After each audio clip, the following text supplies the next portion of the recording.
the blue light that is making the screen so vibrant and colorful and attractive to us is the same spectrum that the sun emits at its zenith in the middle of the day. The problem is that blue light comes to you and your body says, "Oh, it's middle of the day. Wake up, be active."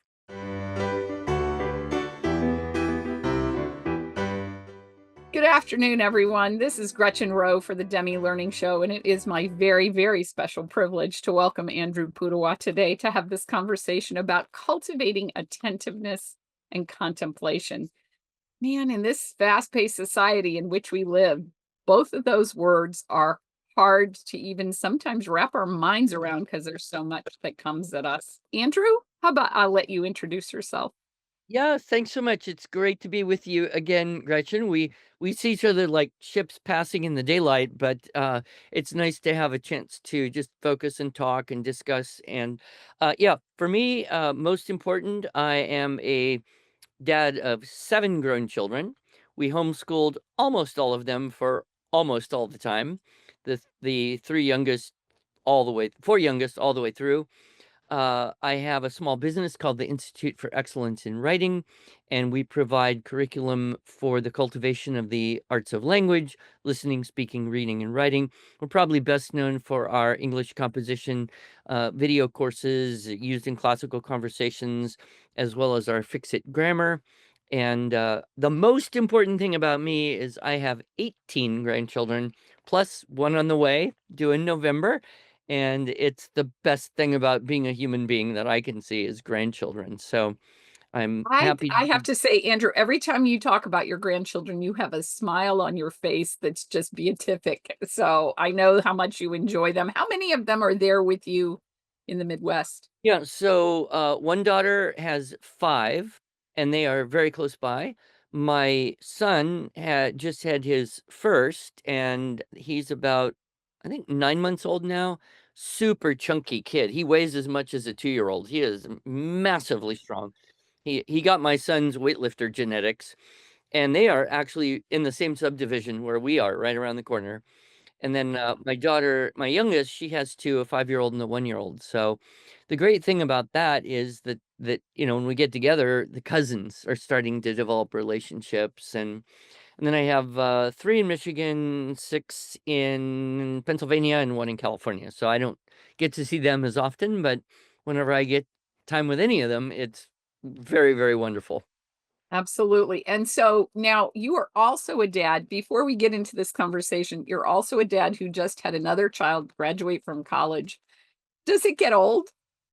Well, actually, this child graduated from medical school, so she's actually quite old, much older, and she finished college. She taught for a while. She did a couple of other jobs. Then she worked, to kind of, I don't know. She just did a bunch of stuff, and then she finally settled. I definitely want to go into medicine, and then she started on that. And I think medical school is the worst form of torture devised since the crucifixion. I wouldn't wish it on my worst enemies. But she survived. So we went out there, and now she's starting a residency at Los Angeles General Hospital. Um, she must be an adrenaline junkie because she's into emergency medicine. She's going into emergency medicine for a residency. So anyway, we'll see how that goes. But it has been very interesting to watch that whole process. So yeah, hopefully I won't have to go to any more graduations for a while. Well, when she graduates, whatever path she takes, I'm sure it will be successful because she's your child. So that will make a difference. We will hope so. So tell us about the evolution of this talk. You and I talked back in March, and you said this was a new talk that you were creating, and it sounded fascinating to me. So I can't wait. This is going to be awesome. I don't even know what questions to ask you. So tell me where we're going to go with this today. Yeah, well, it's a very often a conversation goes something like this. I have a fill in the blank year old boy or girl, fill in the blank, who just has a really hard time concentrating on fill in the blank, usually schoolwork of some sort, because the conversation was with me. It's usually about writing or some reading. And, most parents want to have some kind of magic thing. They want a magic pill. They want a technique. They want some kind of, pedagogy that's going to fix this. And now suddenly they have a kid who just loves to concentrate and do reading and writing and math all day. That, of course, is a very unrealistic fantasy. It's not even unrealistic expectation. It's fantastical.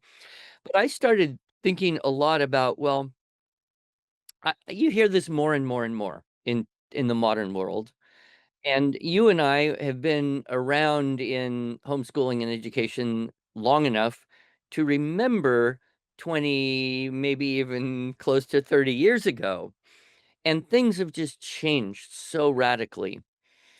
So, I started to think, I believe, I know, I have some experience with certain aspects of how to cultivate attentiveness, how to cultivate contemplation. And so, in a rather reckless manner, I just made up the title, threw it out, and said, "Oh, in 6 months, I'll figure out what I'm going to say." So now I know what I'm going to say because I've done it a few times. And what I like to do is kind of start with some physiological fundamentals, right? If you don't get physiological fundamentals in place, everything else is going to be hard. And then I said, let's look at some environmental things that are either contributing to or detracting from better attentiveness and concentration and contemplation. And then let's look at some physical disciplines that contribute to this. And then some things that we can work on both with younger children and older children that will kind of solidify all that into what the end hope is, better academic engagement. But you can't really start with the symptom and solve it. Like, you have to look at the core problems, not just the symptoms. So, So now you sing the song of my soul because that's where I come from with every talk that I do is let's get to the root of the issues and then we can figure out the path forward. which is why you and I have been so like-minded and had so much camaraderie over the many years we've known each other. How long have we known each other, Gretchen? Gosh, maybe 15 years now, Yeah, I yeah, I think. think at least. Yeah. Yeah, Yeah. it's been a while. It's been a while. You keep getting younger though. That's not really fair. Oh, you can still join the "Looks way too young to actually be a grandmother" club. I Well, thank clearly you. cannot join Today that I'll club take that. because I look like a grandpa, but I'm trying to hold out for the "Looks way too young to actually be a great-grandparent" club someday. Okay. Maybe Someday. 10 years, if I can hold out 10 years, maybe. Okay. Well, I love the fact that you take your health and your mental health and your emotional health so seriously. It comes through in everything that you say and you do. And so, those of us who are joining us who are not particularly familiar with your brand of experience, I think you're in for a rare treat today. So, tell us, where do we start? Yeah, let's start with that because I did kinda have this, like, health revolution in my world. It started around COVID because I didn't go anywhere for 16 months, and I had all this extra time to cook for myself, and so nutrition got me into wellness got me into kind of longevity and exercise. And, there's a really interesting podcast called Wellness Mama, Katie Wells. She's a homeschool mom in Florida, but she's got a huge following, and I heard her on a podcast, and I really, really liked what she said, and I wanted her to get on my podcast, and, so I asked her, I said, "Katie, of all that you know about health and wellness and, parenting and raising kids and caring for them in a holistic manner, what would you say is the most important thing to make uh to make, teaching and learning easier, better at home?" And she did not say what I thought she was going to say. She said morning light. And I knew a little bit about the power of this, but since then I've explored it much more in depth. And she said that getting outside in the morning, even if it's cloudy, it gives you this influx of light that sets your circadian rhythm for the rest of your 24-hour cycle. It activates vitamin D production in a way that nothing else will. Vitamin D is actually not a vitamin, it's a hormone, and it's a hormone that's necessary for the production of all sorts of other hormones. It also sets this kind of cortisol release. So when you go outside, you get this bright light and it activates this cortisol release, which is what you want in the morning. You want your cortisol to go up and then sustain and gradually go down and then decline toward the end of the day when the sun goes down. And the cortisol is what creates that energy, that engagement, right? When you're interested in something and you have the energy to fully engage with it. So, a lot of people, oh, cortisol is the stress hormone. Well, okay, but that's when it's at the wrong time in the wrong way. Cortisol is absolutely necessary, and some people suffer from chronic low cortisol. So what do? Well, then they use artificial means like caffeine, sugar, other stimulants to get that same level of engagement.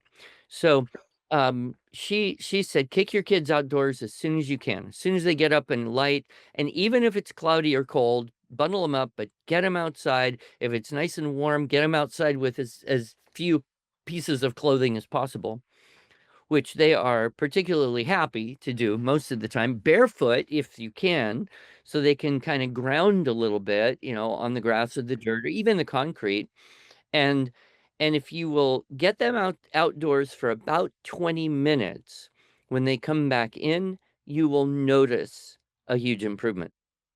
And so I've tried this on myself, actually. And so as soon as I wake up, I try to get outside and do some, morning prayers and drink some morning drink. I don't do coffee first thing in the morning. I actually drink a few other things.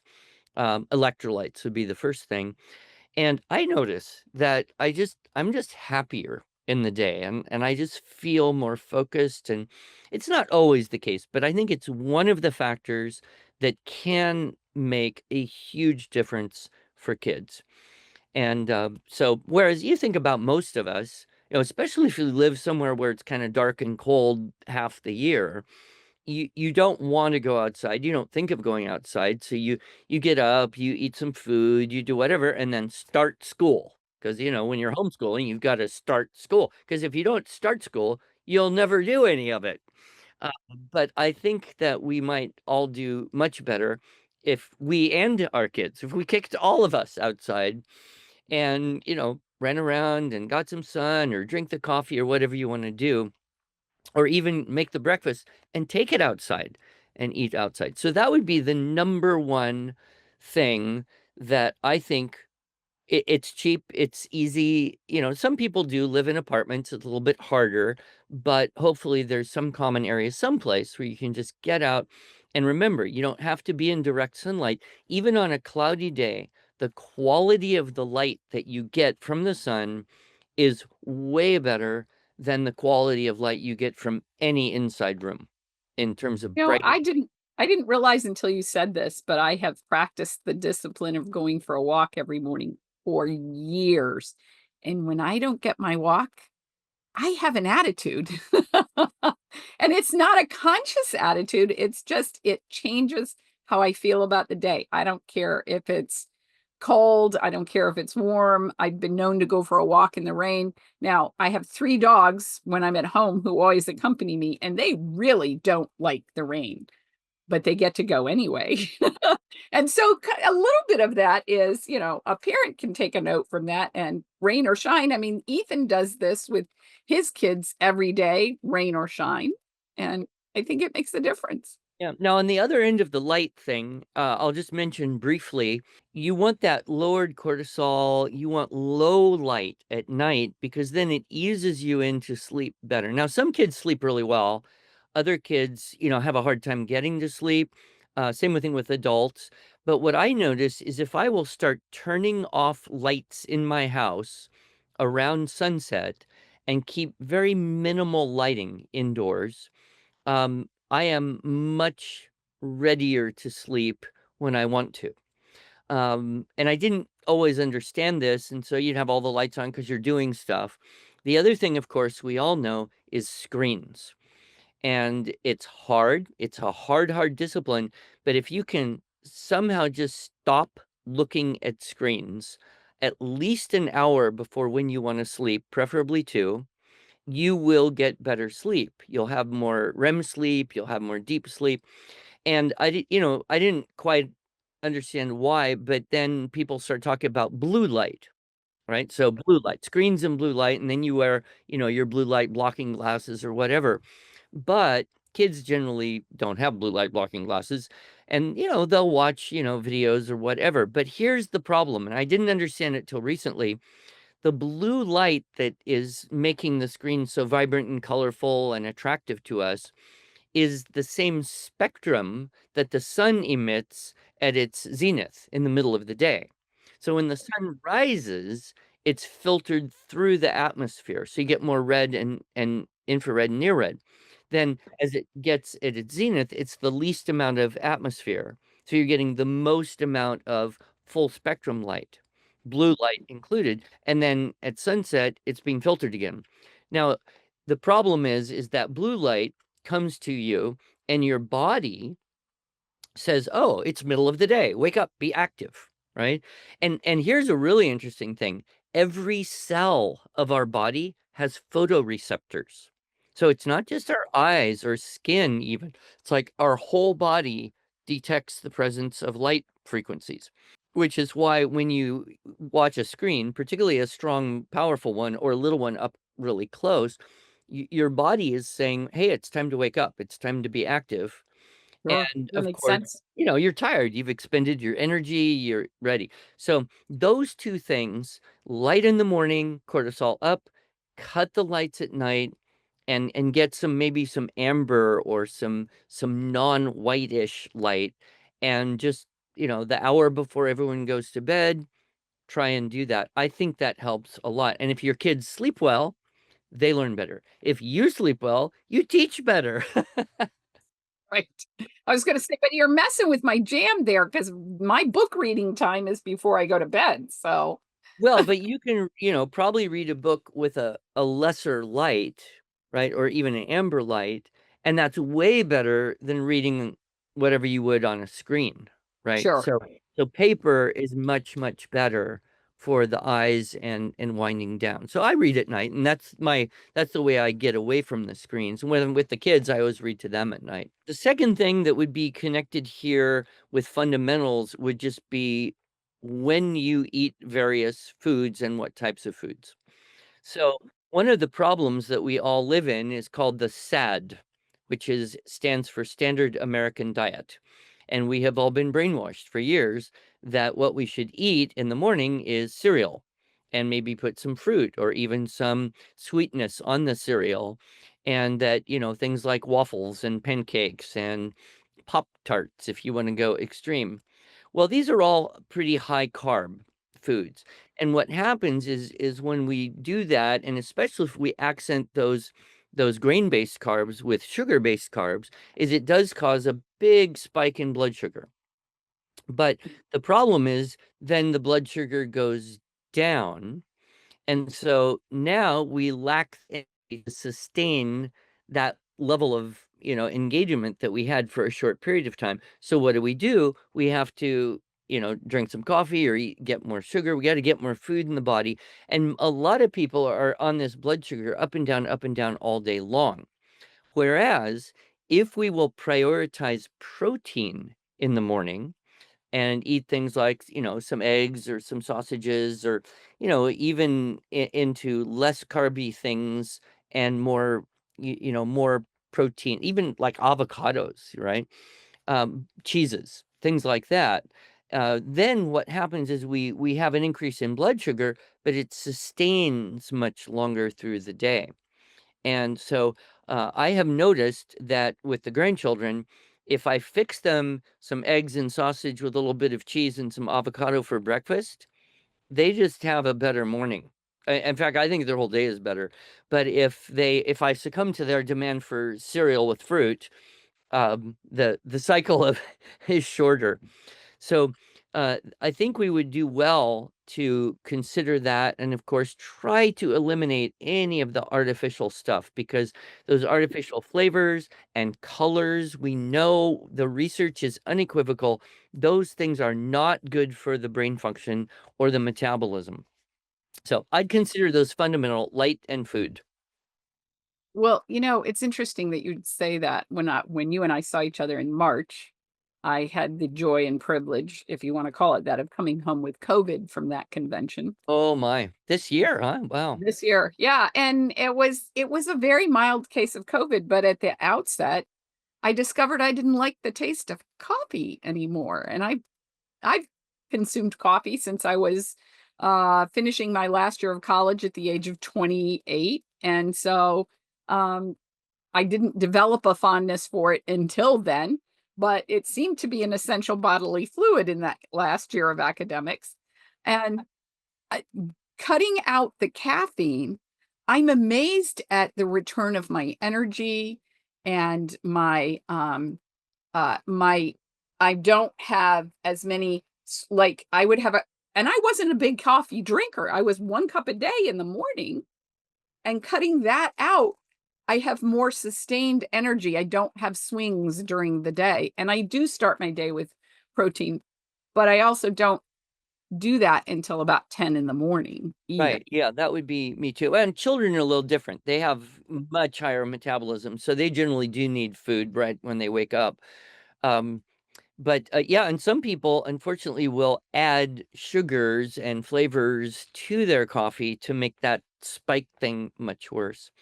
So those are the two things I think, just fundamentally will improve attentiveness and concentration.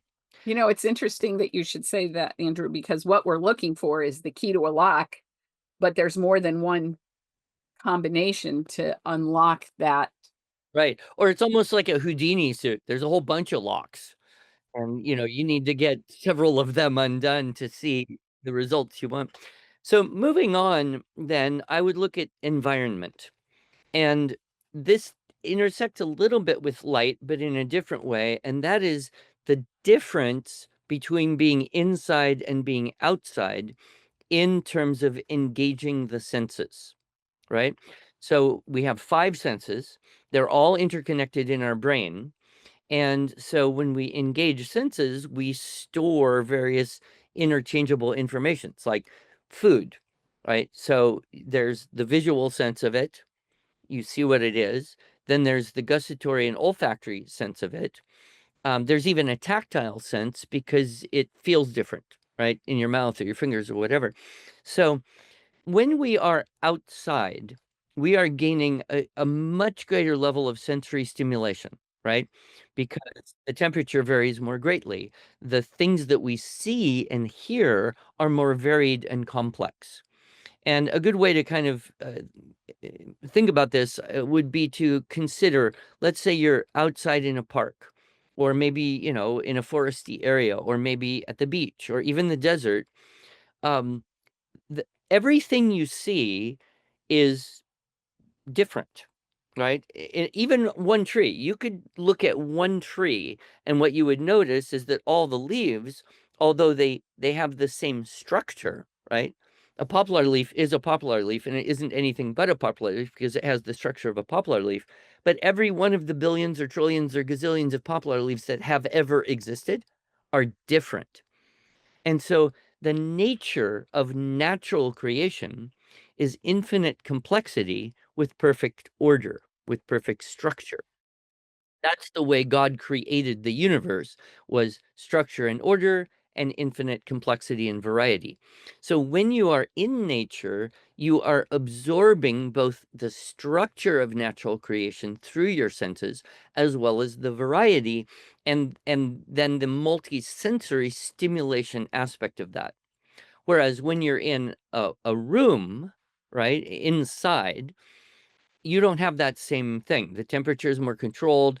The conditions are much more controlled. You're sitting on couches or chairs or floors rather than bumpy logs or rocks or walking on gravel.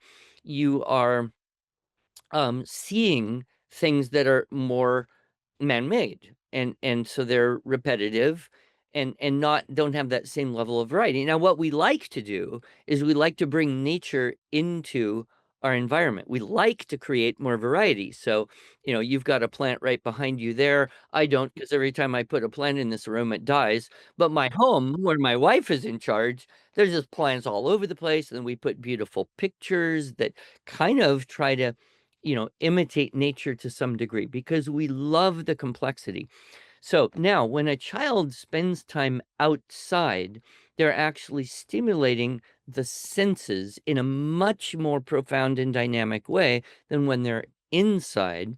And that stimulation of the senses promotes a contemplation of the world around them. If you look at younger children, sometimes even older children, they love to collect things. I'm sure you've noticed this. They will collect up and then they'll organize their collection in some way. So they're contemplating what's the relationship between all these things that are very similar but different. When I was a child, I spent a lot of time on a boat over at Catalina Island off the coast of Los Angeles, and I would dive down and collect sand dollars. And these are, dead sea creatures that make a white circle.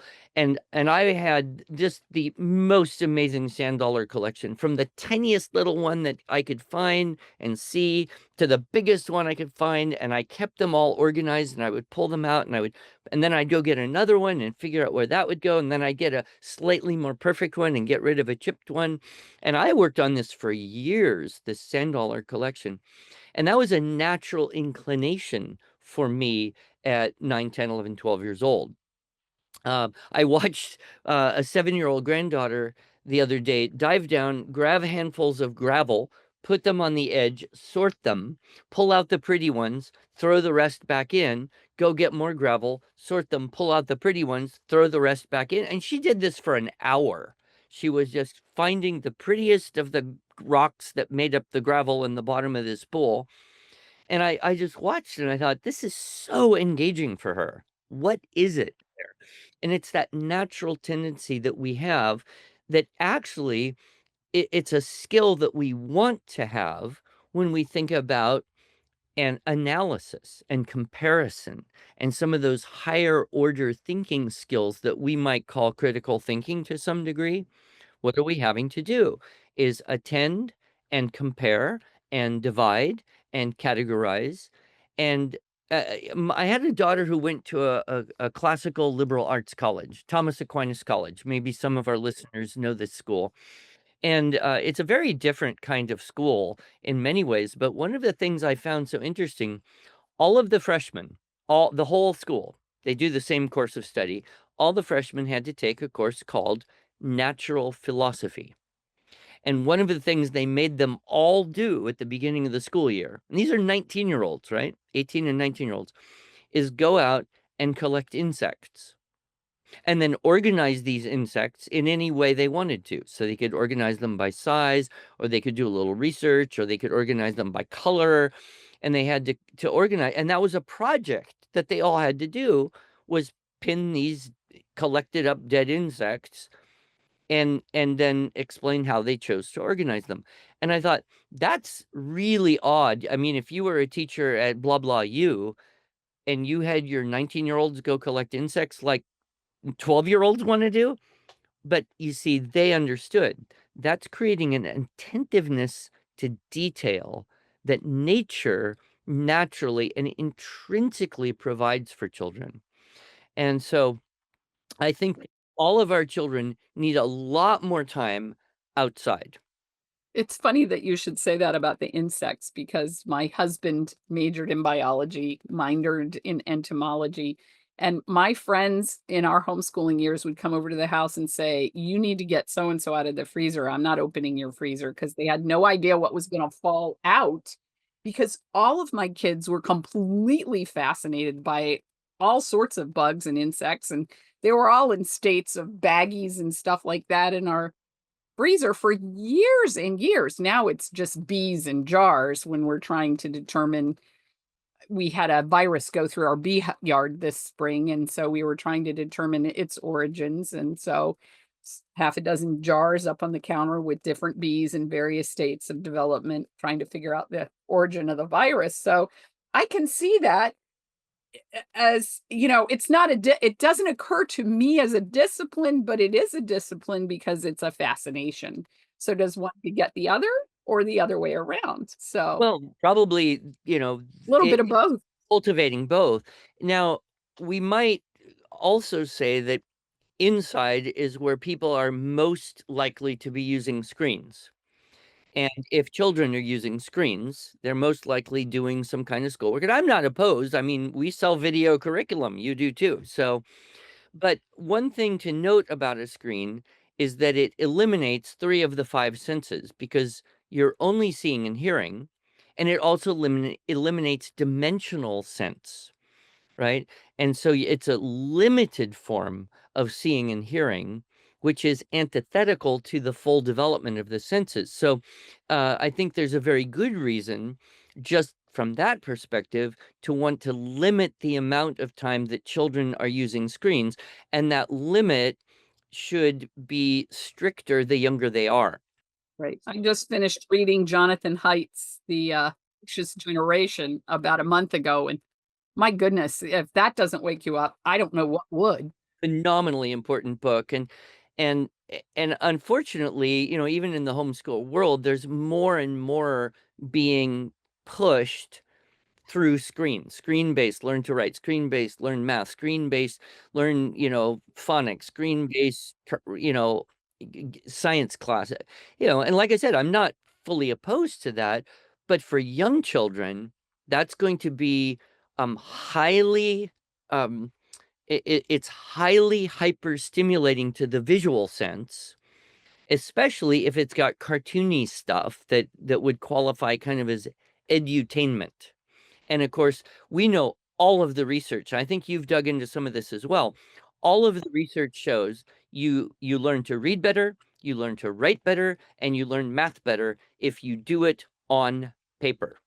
Yes. Well, there's another thing related to screens, and something that I have been exploring for several years, and that is the younger you put a child on a screen, the more overdeveloped their central detail vision becomes, and Hmm. the less developed their peripheral vision is.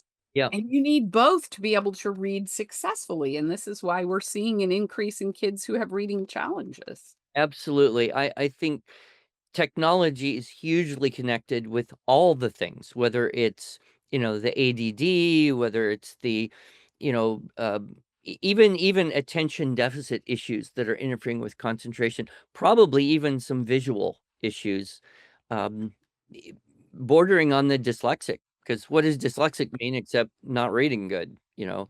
Um, so that's why, I think you want to keep young children, and you can define that however you wish, but I look at up through 10, 11, 12.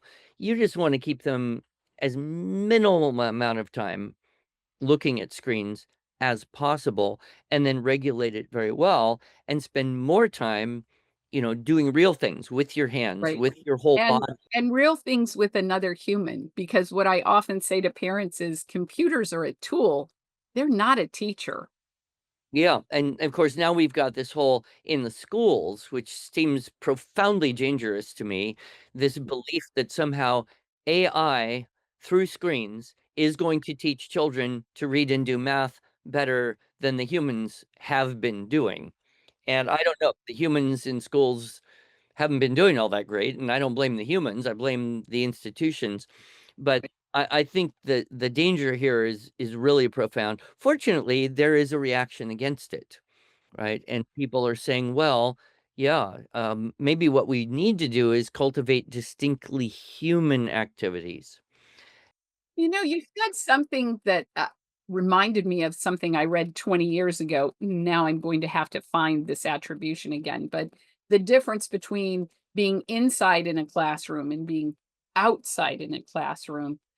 There was an article that I read talking about how, and I don't remember how it defined it, but it talked about, for instance, you hang a beautiful painting on the wall because you love it, but then you become blind to that painting because it's always in the same place and you don't see it with new eyes until somebody comes in and says, "Oh, Well, that's a beautiful painting, and then you see it again for a period of time. But Right. in nature, it's never the It's same. always changing. It's always changing. And I had a little story that tell in my talk on nature deficit disorder. I think is really telling here. So I'm gonna share this. I think a lot of people will relate. I was in my home office working away, and I needed to go somewhere. So I was going to go take a shower, get dressed, and then go somewhere. And I walked through the living room, and we had these big windows that went almost to the floor, and you could see into the backyard, and there were a lot of trees and grass and all that. And my 10-year-old daughter was sitting in front of this window, just looking out the window into the backyard. And I walked through the room. This is about 10:30 in the morning. And my thought was, it's 10:30 in the morning and she is doing nothing. And if you are homeschooling and you have a 10-year-old who is doing nothing at 10:30 in the morning, well, that's a problem. It needs to be fixed. So I made a mental note to find her mother. Where is where is my wife? Where are the other kids? Like, why is this happening? So anyway, I go in, take a shower, get dressed. I come out maybe, I don't know, 10, 15 minutes later. She's still sitting there staring out the window, doing nothing. So I think I'll find out. So I came over and I said, "Hey, what you doing?" In my nicest dad voice. And she kind of looked up at me and said, "Things are just kind of connecting up in my brain." And I remember at that moment thinking, who am I to interfere with things connecting up in her brain, right? And I've heard many stories of parents say their kids look all spaced out. But what's happening is they're thinking through things. In fact, one of my daughters told me recently that I think he's 7 now, 7, maybe 8. Um, he was lying on the couch for a long time. And then he finally stood up and went over to tell his mother, a sphere is the same big high as it is wide. Like, okay, if if Wow, you're lying that's on the some very couch connected thinking. thinking about three-dimensional, geometric figures and shapes, isn't that infinitely better than staring at a book and some formulas or something, right?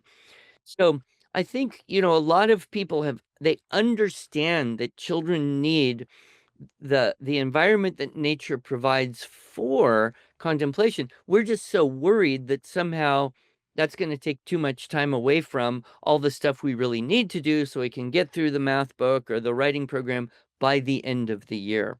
So part of it, I think, is you know, just relax a little bit and breathe and let kids be kids. And guess what? They will grow cognitively. And I think they're developing some of those skills and aptitudes and attentiveness and engagement that when they are older is going to transfer for in. Now, can we move on? Because I got another category here I think is very Sure, important for us. sure. And that is the nature of repetition. I'll bet you got grandkids, so you've probably noticed this. A lot of our listeners have children.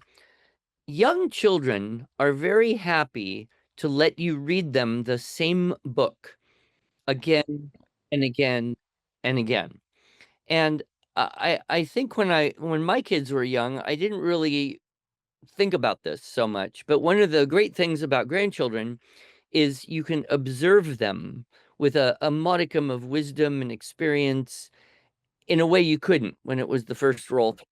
Also, when they get irritating, you can just send them back to their mother, so there's no stress involved in grandchildren. But I noticed this, you can read a story, and then they'll bring you another book or something, and you read that, and then they'll pick up this book and say, "Read this." And I just read that to you 10 minutes ago. I know. Read it again. But you just heard it. Yeah, but read it again. And then you read it again. So what's going on here? I've been so curious. And I've finally, I think, identified some really important things. First of all, from a language development point of view, when they first hear the book, they don't know what it is. They are getting words, the words are being translated into images in their mind, but they don't understand every word or every idiom or everything. And so they have kind of a fuzzy image, but that is helped by the illustrations in the book. So they see an illustration in the book and they will kind of compare the illustration with what they think is going on. And if it matches, then they know, okay, my mental imagery is in the ballpark of right. And if it's different, then they'll try to figure out, okay, is that happening after this or before this, or do I need to change part of what I'm imagining? They don't do this consciously, of course, entire subconsciously. But the illustrations help them um, check and improve their comprehension of the language. But every time you read through that book, they understand it a little bit better.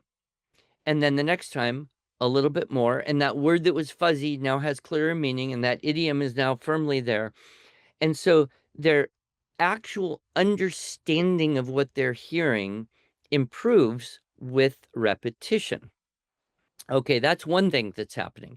Now, why is that so valuable? Because they enjoy understanding things, right? In fact, a kid's whole goal in life is to understand everything, to grow up and know everything like you do.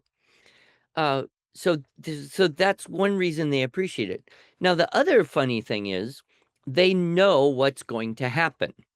They've heard the book maybe several times, so they know the end. You know, one of my favorite examples is the story of Ping. Do you know the story of Ping? Yes. Yes. But every parent has read this 1,000 times. It's a real classic. But they know that Ping is going to find his way back just in time to get in line and be the last one in the boat and get his little spank on the back and suffer that. And it's okay. And he's going to get back with all of his aunts and uncles and cousins and infinite number of relatives on the boat. And so they know it's going to happen, but when it does happen, there's a fulfillment of expectation. And that fulfillment of expectation creates both the attentiveness to it and the little spark of joy when you know what's going to happen happens. We see this in adults who watch superhero movies. You go to a superhero movie, the plot is extraordinarily predictable. A romantic comedy. You know what's going to happen in the end, but when it does happen, there's that little spark of happiness, that joy. Like, yeah, what was supposed to happen happened. So we're all experiencing this. And so now carry this into older kids, right? You get a little bit older, and then your attitude starts to shift like, well, I know that book. I read that book, right? So now I want a different book. Okay. But a good book you could read again and again and again. I know kids who've read through all the Narnia books and then just went through all the Narnia books again, maybe 2, 3, 4 times, or Lord of the Rings. I know kids who just live in Narnia or Middle Earth for a year or 2 years. And, you know, you try to make them read other stuff and they'll do it to be obedient or make you happy, but they want to go back. They want to go back. Why? That same phenomena is happening. The better understanding and the little spark of joy. I had this experience with Anna Karenina. I'd never read it. I read it a few years ago, and I think it's the best novel I've ever read. I think it is. I love that book. I think it's the best in me. And some people don't like it, you know, because her story is depressing, but the real book isn't about her. It's about Levin and Kitty and how he seeks the good life and wins her heart and all that. But what's interesting, when I finished the book, my instant desire was to go back and start it again. I wanted to go back, and I read the first few chapters and I loved it so much because now I knew the basic everything. Now I could attend to the details. Details. Yes. And then I could think, knowing things about the characters, I could look into those characters and appreciate them more. And I think that we undervalue repetition in every way. We undervalue it in math fact mastery. We undervalue it in our, you know, grammar and composition. We way undervalue it in literature. We way undervalue it in so many ways.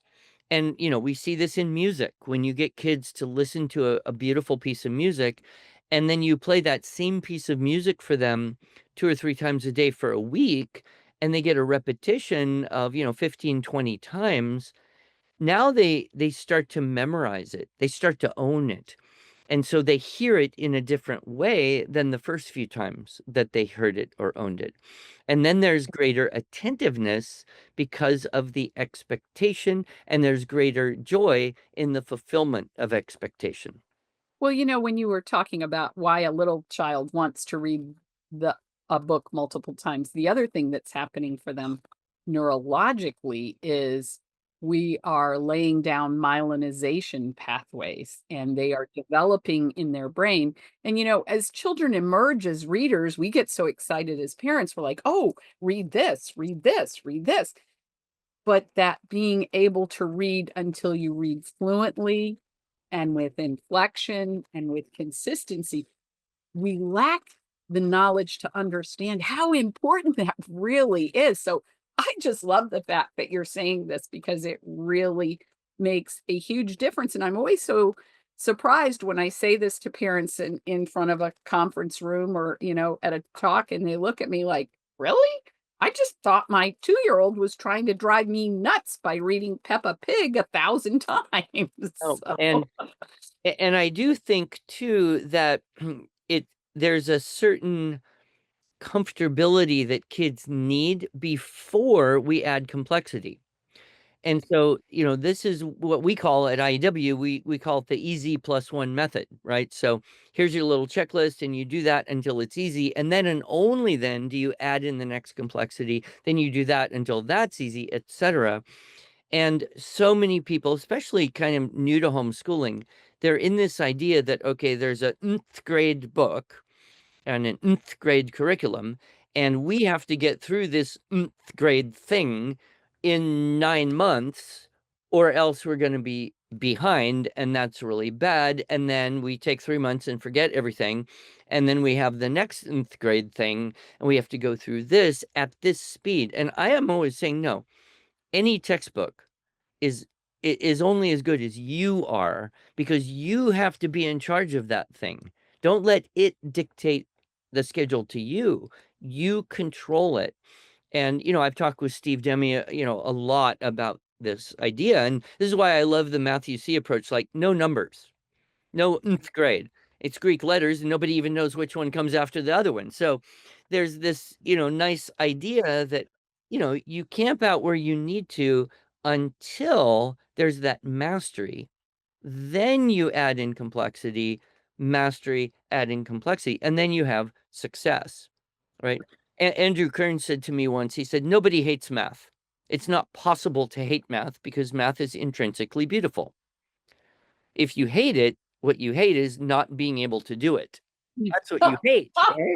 I really love that. That is really true. And you can steal it, but give credit to Andrew Kern because that's where I heard it. But I think, so often we're afraid to camp out and let the repetition build the mastery, because somebody put in our brain that because we have an 11-year-old who has to get through a sixth grade book by the end of the year, that we don't have the time to do that. And so, there's a saying in Latin, multum non multa, right? So much, not more, right? Or more is less, we would say in English. Or beware the man of one book, because that's an ancient proverb too. Right. Because if you know one book really well, you've extracted more wisdom from that one book than you would if you had just read a bunch of books and forgot almost all of it.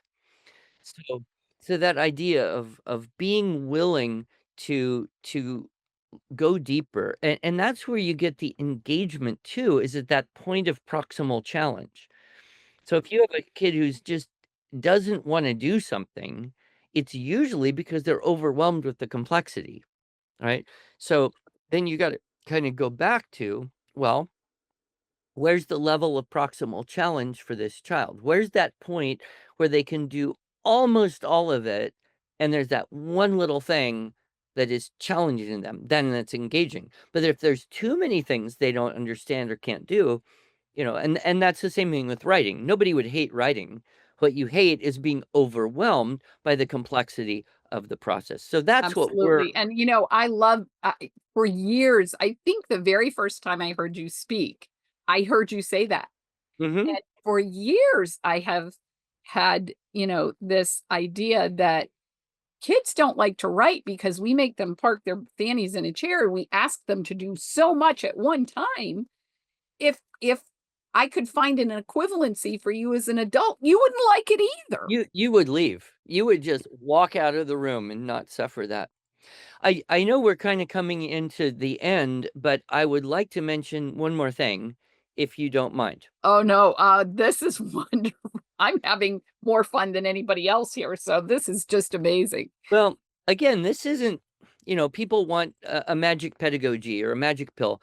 Um, but this is something I've really been noticing and thinking a lot about, and that is and I think this came to me in a stronger way when I noticed the correlation between physical well-being and mental and intellectual. I won't say mental because people think, mental health, blah blah.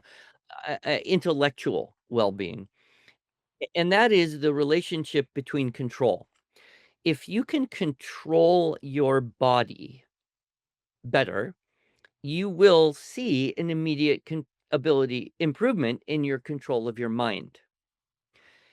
So, this is why I believe that there are a few things that parents can do with children that will have a huge crossover benefit to them intellectually and cognitively and probably even emotionally.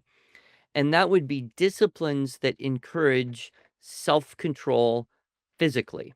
And top of the list, absolute top of the list for me is playing a musical instrument. Because when you think about what your brain and your heart and your brain all have to do together to learn a piece on the piano and play it, or learn a piece on the, or even playing a recorder, right? It doesn't have to be a complicated instrument, but you have rhythmic control, you have pitch control, you have distraction control, you have holding your body in one place doing something control, you have fine motor control.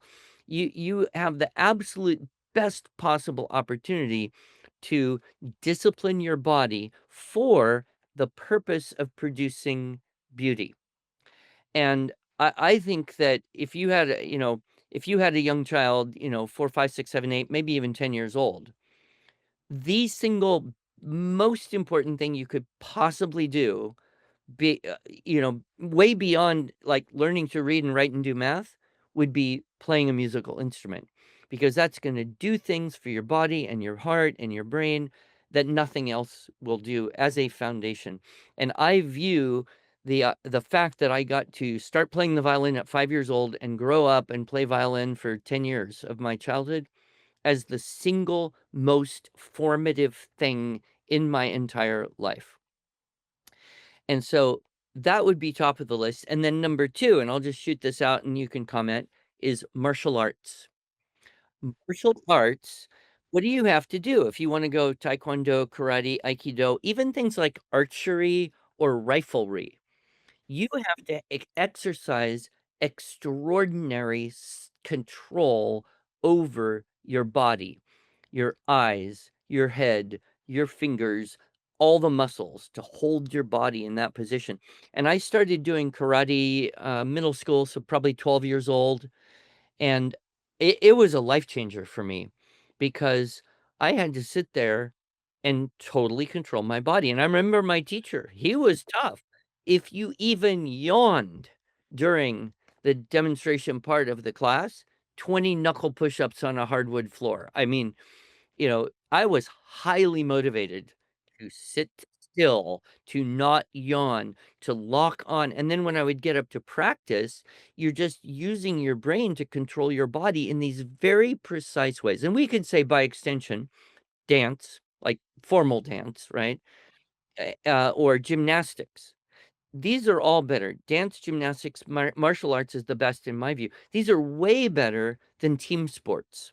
One reason, because you are doing exactly the same motion in exactly the same way again and again and again. And you mentioned earlier, you're getting this myelinization of the neural connections, but the self-control that this promotes. And I have a granddaughter who's extremely good at archery. She took second place in the bullseye competition in her age group for the whole state of Pennsylvania. And, I asked her mom, I said, well, how's this, is this been good for her in other ways? And she said, "Oh, it's been phenomenal because it's given her focus.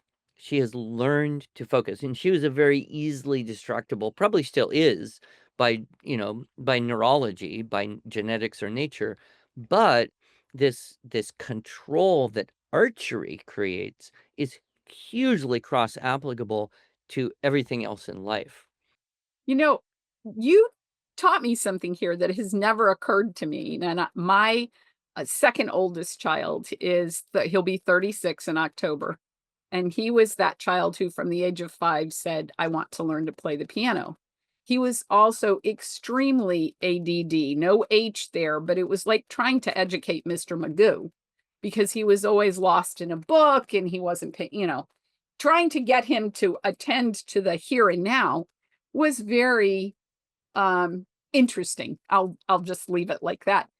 But he also had an extraordinary desire to learn to play the piano, and by the age of 17, had participated in enough competitions to earn his master musician's piano certification, and I'm recognizing in what you're saying today, educating him would have been far more difficult if he hadn't had the discipline of music to bring alongside his academics. He's brilliant, but he would have been distracted far more had he not had that discipline of music.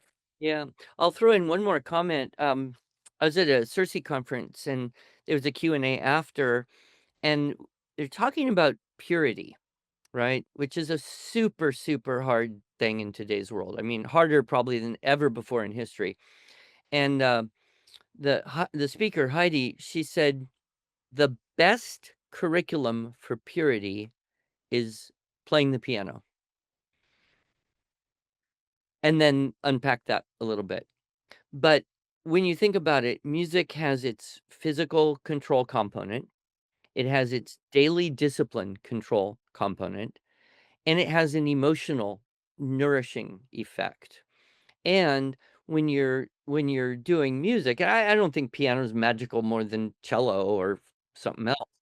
But when you engage in music with other people, you are having an emotional relationship that's deeply satisfying. When kids get to sing or play with other people, it meets a need, an emotional need that I don't think other things can meet very easily. I don't think team sports does it. I don't think I suppose maybe something like, robotics or speech and debate, but that's still kind of mechanical and intellectual in many ways. Whereas making music, harmonizing, literally harmonizing with other people meets a deep need. And so, I'm still kind of thinking about her comment, like what other ways could that be unpacked? Um, so just one last thought for anybody. Well, I don't I hate the fact that you're saying that's one last thought because this hour has flown by. And when you told me you were developing this talk, I thought this is going to be really interesting. This did not go any way in the direction I anticipated it would, but it was profound because I think you have given parents some insight into seeing the world through the eyes of their children and recognizing that the things that have been valued generationally maybe are somehow being lost in our ever increasing zeal for technology. Yeah. And, there's other directions we could go. One would be responsibilities and chores as being the number one predictor of success in adulthood, and, why that's key. And we could talk about, certain techniques for things like math and reading. But, I think with the foundation we've got, that's a good place for people to begin. And maybe it's a conversation we continue someday in the future. That would be lovely. I'm also mindful of the conversation I had a couple 3 weeks ago with Lenore Skenazy of letgrow.org, and she was talking about in our cultural zeal to protect our children, we are creating an environment where they are more anxious instead of allowing them to explore and engage in risky play and have a degree of independence. That conversation was fantastic as well. I think if I remember correctly, you asked me to share that conversation with you after I had it. So I will email that to you, and I'll definitely include that in the show notes for Yeah, our I think I don't know if participants it's today. Jonathan Haidt who said it, but I've heard a few different people echo today's world, we way overprotect our children when they're outdoors, and we way underprotect them on screens. That is, Jonathan did indeed say that. Yeah. And boy, we need to right And that even ship, all of do we us, no not? matter how good we're trying to be, we need to keep that in mind because that's the mentality that we're all pretty much victim to right now. So It is. Thank you so much, my friend, for this hour. I have enjoyed it most thoroughly, and I will look forward to seeing you again soon. To our audience, thank you so much for trusting us to come into your living rooms this afternoon. We appreciate you more than you know, and we'll look forward to your joining us again soon. Take care, everyone. Have a wonderful afternoon. Thanks again for joining us. We're glad to be a part of your educational community. You can help us grow our community even more by rating, reviewing, and subscribing to the show wherever you may be hearing this. Don't forget that you can access the show notes and watch a recording at demilearning.com/show or on our YouTube channel.